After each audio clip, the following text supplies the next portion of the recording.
Hello guys, welcome back to my channel. Ito ang tinatawag na maliit pero powerful na microscope.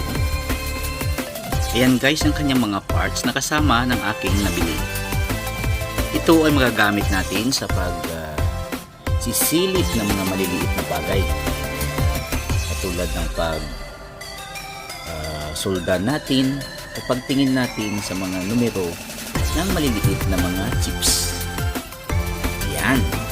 Tingnan nyo guys kung gaano siya ka-clear.